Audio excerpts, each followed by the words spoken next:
Hello, chemist. Jolly again. More of your alkene and alkyne reactions. This time we're going to talk about halogenation.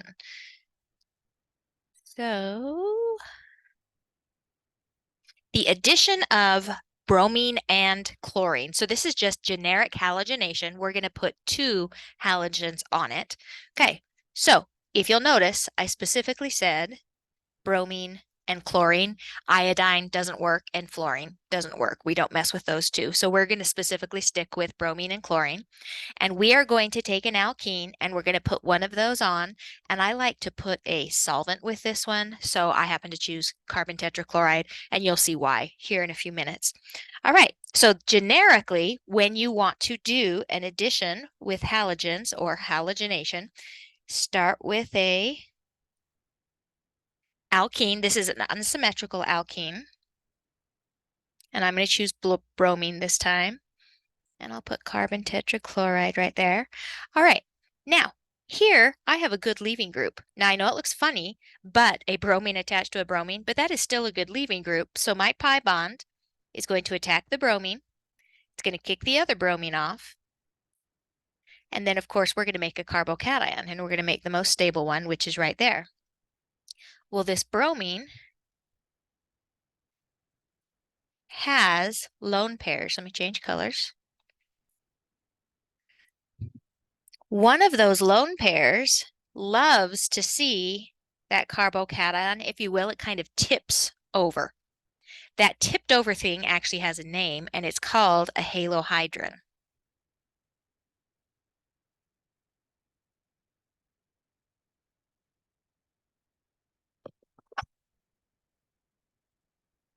So this, not halohydrin, halonium. That is a halonium ion, and because this is bromine, it's specifically a bromonium ion. Now, the reason for that is this lone pair, of course, just can't resist tipping over there, but we now have steric hindrance. Okay, that side of the molecule is completely blocked. So remember, we also have this bromine floating around out there. It can only do a backside attack, so an SN2, because the front is blocked, and it can attack there, or it could attack there. And in either case, we're going to end up with vicinal dihalides.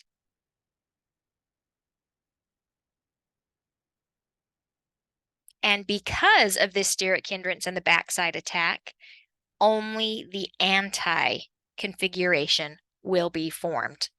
Now that was really fast. I'm going to do a detailed one on the whiteboard, but I wanted you to see kind of the overall idea. So this is a two-step mechanism. The first thing is forming the halonium ion, okay?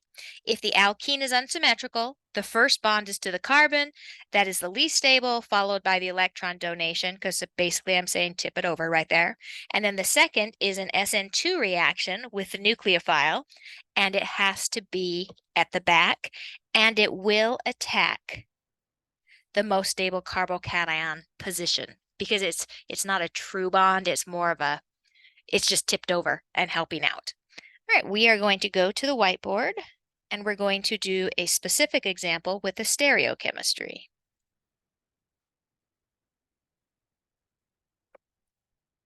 All right, so this time, yeah, let's do that one.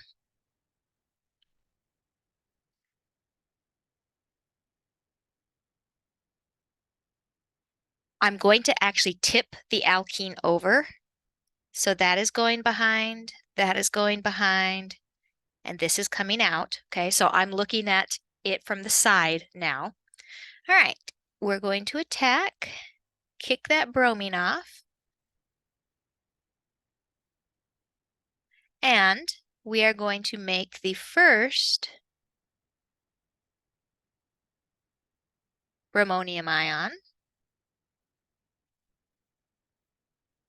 Now remember, alkenes are flat, so I could also attack from the bottom.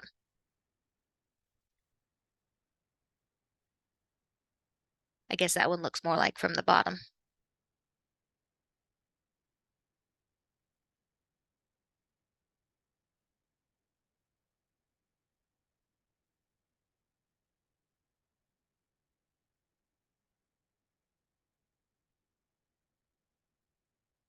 Because it is flat, we're going to form two different halonium ions, one from the attack on the top and one from the attack on the bottom.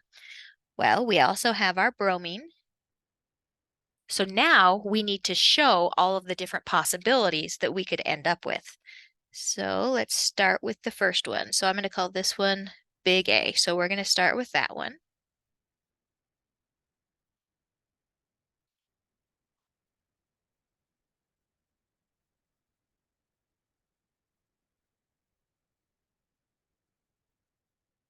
All right, this bromine has to do a backside attack, and it favors that one. Okay, but I'm going to try all possibilities just to show you. So for that one, we're going to create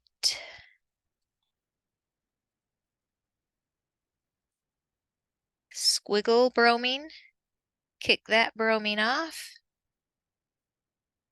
That came from A. Well, B, we could have attacked there. So I'll show you that possibility.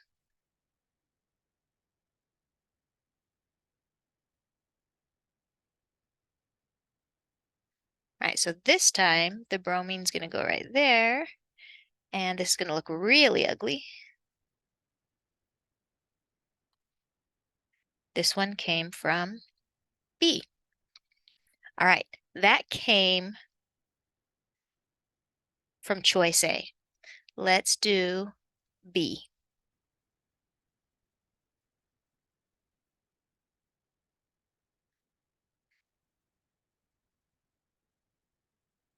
So same thing. We've got our nucleophile. It's going to come and attack. And the most likely place is where that stable carbocation is. We're going to call this one C. As you can see, this is just a whole bunch of redrawing.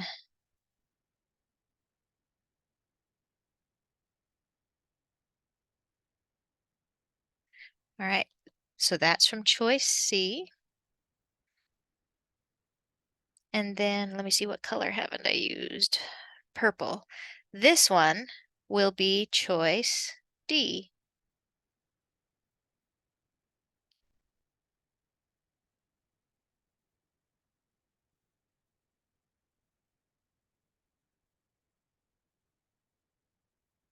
So this time, I'm going to put the squiggle right there, and it's going to kick this one up. And that one is D. All right, before I start talking about the stereochemistry, let's go through exactly what I did. I had a flat alkene. That alkene attacked the bromine, so it acted as the nucleophile, and this was the electrophile, and this was the leaving group. So it attacked that, and we had to make the most stable carbocation, and the most stable carbocation is the most substituted, but because the bromine had lone pairs, it, if you will, like tips over and forms that triangle, highly strained, and it's not like a really strong bond, but we call that the halonium ion, or in this case, the bromonium ion. And then we did kick out that bromine, so we have another nucleophile, and it has to do a backside attack because the halonium ion is taking up one side of it. So I'm now showing you all of the different choices. So here is my bottom bromonium, and I went to the most logical spot, which is A, where the carbocation would be. And then the other side, the other possibility would be B. And then I did the same thing from the halonium at the top. Now I need to ask myself, did I form the same thing multiple times? All right, now these are ugly pictures. We are going to either have to redraw them or we're going to have to name them and put R's and S's on here. Whichever one is the easiest, go for it. I think maybe an R and S might be easier for me. So I'm looking at this stereo center. Okay, looking at that stereo center. That bromine is 1. Let me see. And then we've got a carbon, a carbon, and a carbon. There's no difference. This carbon has a bromine. This carbon has another carbon, and that carbon only has hydrogen. So there's number 2. There's number 3. And the least important is behind where it's supposed to be. So that one is going clockwise, and it's R. All right. This one, remember it's not drawn, but that hydrogen is coming right at me. All right. This one is number 1. This is a hydrogen, that's a carbon, and that's a carbon. There's no difference yet. But this carbon has a bromine, where this one only has hydrogens. So it looks like it's going clockwise, but the hydrogen is right at me. So it's really an S. So it's really an S. So this one happens to be an R and an S. All right, let's go to the next one. Let me see, another color. Try red. All right, this one would be number 1, this would be number 2, this would be number 3, and the least important is away from me. Oh, look at this. That's an S. I wonder if the other one is going to be an R. All right, number 1, number 2, number 3, and remember the hydrogen is right at me. And so I am going 1, 2, 3. I look like I'm S, but the hydrogen is at me, so I'm really R. Oh, look at this. This side was an RS, and this one was an SR. Guess what I just formed?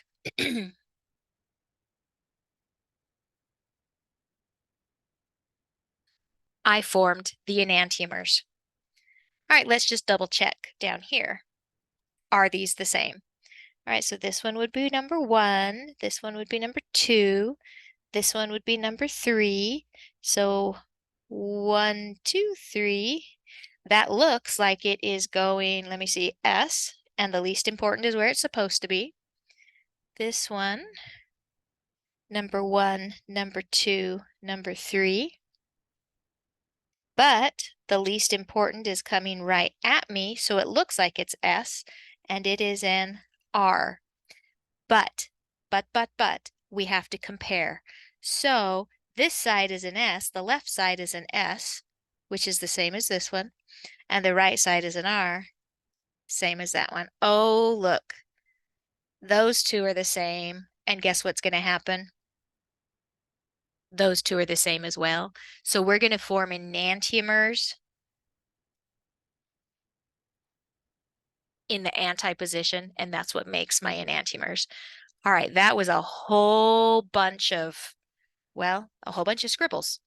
The key is it was flat. Yes, I can get the haloniums. The key is, though, there's the backside attack. Whatever product you form can only be in the anti position, and it happens to be enantiomers if that's kind of the configuration. Woohoo! That was something. All right, let's go to the next one. So without jumping back to the notes, I need to show you what's in competition with this. All right, so we're still going to form the halonium. So we're going to do the same thing here. So I'm going to have my diatomic bromine. But this time the solvent is going to be water. Okay, so there's the difference. I'm going to attack, going to form my halonium.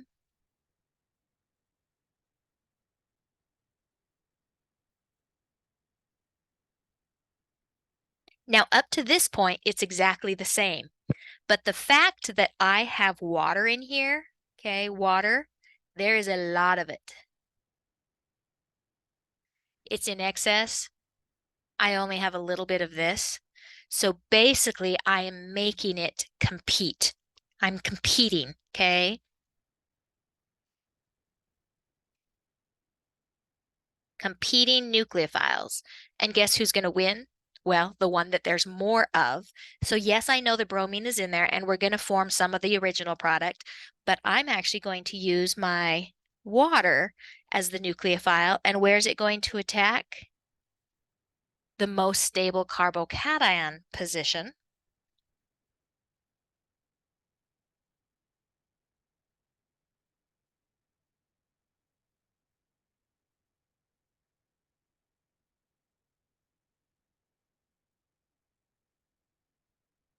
And let me see, did I get everything? Should have put a squiggle right there. Okay.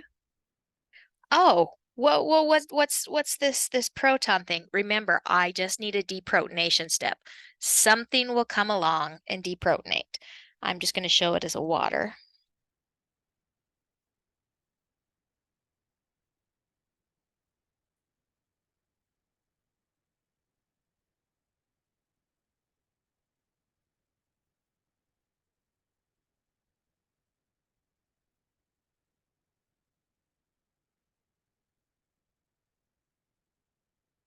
And guess what I have just formed?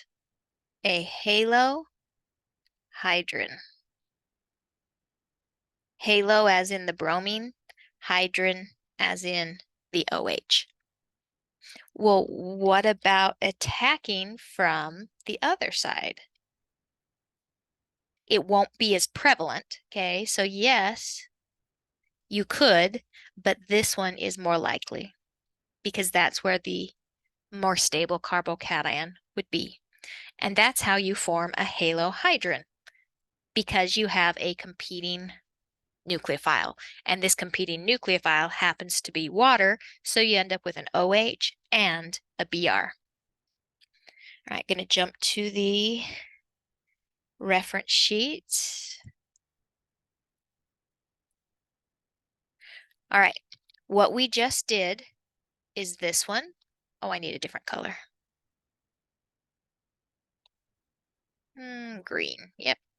All right, so we just did this one. Okay, so an anti-dihalide. And then this one is a halohydrin. And the difference is I put a CCl4, a non-competing solvent, and on this one I put water. So the only reason I really put this CCl4 is so that you know I'm not talking about the halohydrin formation. All right, so that is the halogenation of an alkene. We also need to see what it does to an alkyne. So that is this one. Ooh, look, tetrahalide, because with alkynes, you can do it twice. You can do it twice. Back to my whiteboard.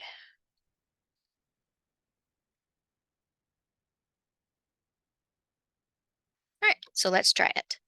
We've got a CH3, C triple bond, and I seem to always use bromine. And again, carbon tetrachloride. All right, we're going to do our first attack.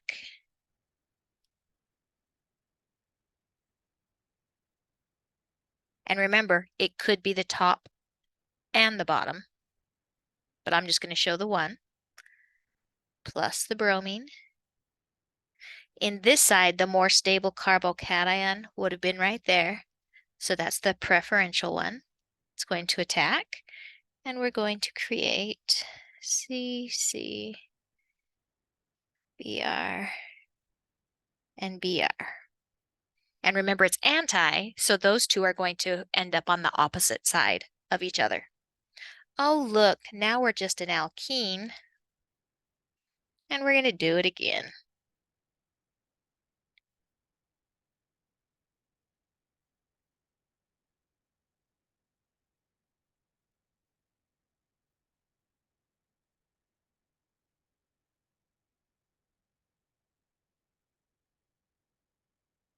Going to do the backside attack.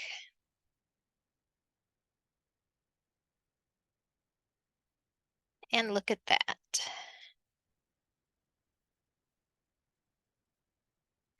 A tetrahalide. So the only difference is that we're doing that reaction twice. We're doing it twice.